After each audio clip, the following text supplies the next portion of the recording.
Today in Nerd History! Infinity War is arguably the darkest moment in all of the MCU, but all things considered, that's a pretty low bar to clear. After all, Marvel's typically known for being upbeat, silly, and colorful fun, especially when compared against the grim and self-serious backdrop of the DC Universe. But don't let that fool you. When push comes to shove in front of a moving train, Marvel knows how to get dark with a capital D. Here are 5 times that Marvel Comics made Infinity War's ending look like picking daisies in the park. Or something else that's easy, unless you have bad allergies, in which case that's hard. I've been there, so my sympathies. Number 1, Thanos wins. Hey, just like in the movie, only not. Infinity War's final snap might have been surprising in the moment, but I don't think that I need to explain why the deaths of those cinematic billions are just a temporary setback. In the storyline Thanos wins, things go quite a bit further. There is no part 2 to fix things up. Thanos wins, full stop. It's important to note that the comics version of Thanos has a bit different motivation than in the MCU. Instead of having vaguely altruistic concerns about population control, comics Thanos has a cosmic schoolboy crush on the living embodiment of death, and he's trying to win her favor. He'll do anything to get the attention of that popular girl, including ending the frickin' universe, which is exactly what happens in Thanos Wins.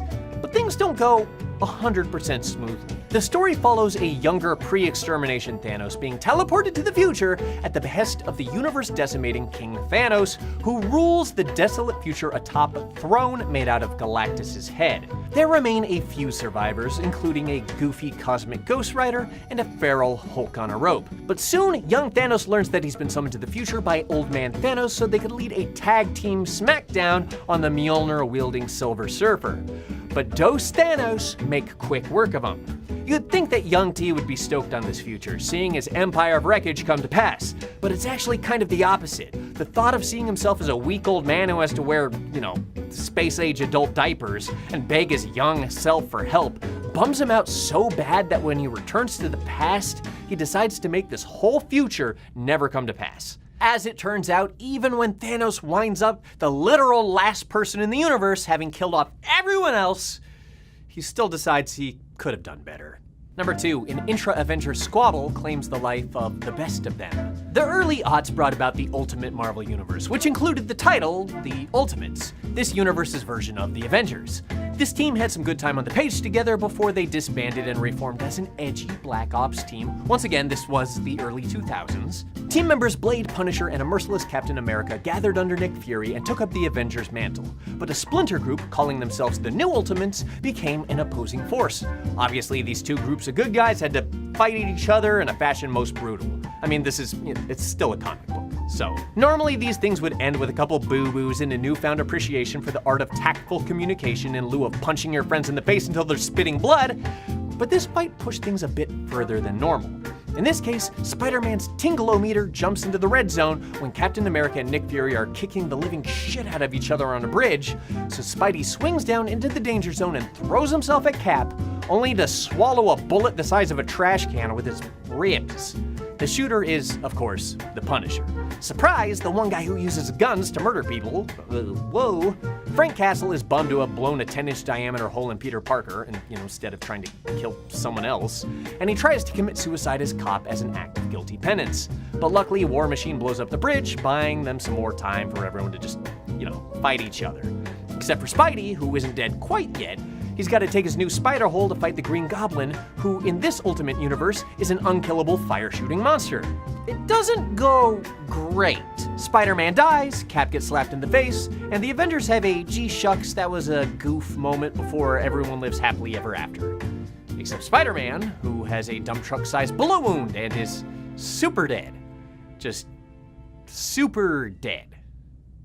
Number 3, the gruesome deaths of Marvel heroes. Ultimatum isn't just one of the darkest Avengers stories, it is one of the darkest stories in comics, period. If you couldn't guess from the title, this is also set in the Ultimate Universe, and kicks off with Magneto having just lost all of his children and having gained Mjolnir. And no, he doesn't battle two Thanoses, he does something even more ridiculous. He uses the hammer and his own magnetic powers to reverse the Earth's polarity, creating a series of tidal waves that engulf multiple major cities, including New York, which, as it so happens, is the home of a tiny handful of Marvel characters.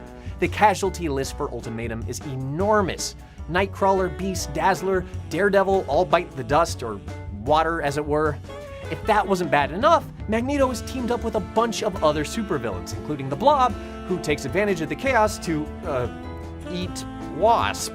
The Blob's quick to learn that it's a bad idea to eat someone close to Ant-Man, who uses his size-changing powers to return the favor.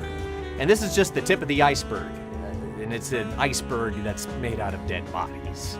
Dormammu pops Doctor Strange's head like a grape, Wolverine gets vaporized, Magneto gets his head blown off by Cyclops, who in turn gets his head blown off in the epilogue.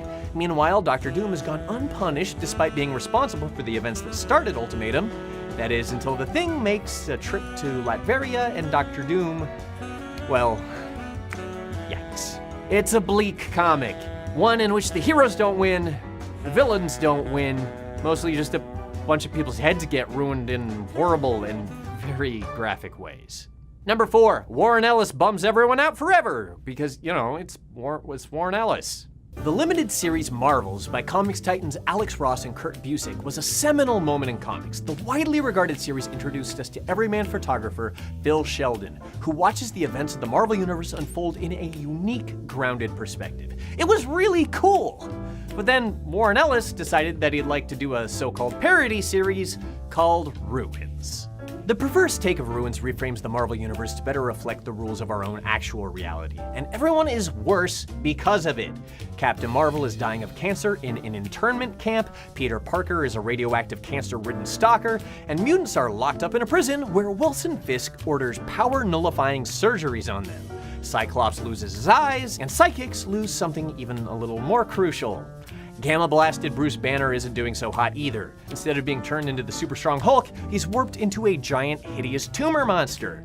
Elsewhere, Wolverine is sloughing off his skin in chunks because his body rejects the adamantium. You must be starting to see the pattern here. Johnny Blaze sets himself on fire and dies. The Fantastic Four, they're dead. The Black Panther, he's in jail. Hawkeye executed. Bucky's a cannibal. Bucky's a cannibal, really? Yeah, he is. You might say, wow, lucky for our miniseries protagonist Phil Sheldon, who's not destroyed as a result of his own powers, right? No happy endings here. He dies alone in an alley after Spider-Man gives him cancer, of course. Pa-pow! Ha! Nothing says hilarious parody like flesh falling off in wet clumps and terminal illness. Thanks, Warren. Number 5, the good guys kill off an entire world to save their own. The name Illuminati doesn't typically have positive connotations. It usually evokes shadow government controlling the world from a dark bunker under the Denver airport, and not cool group of fun superheroes. But in the Marvel Universe, that spooky term is used to describe a gang of super geniuses, including Reed Richards, Tony Stark, Black Panther, Beast, and Namor. They're the good guys, sort of.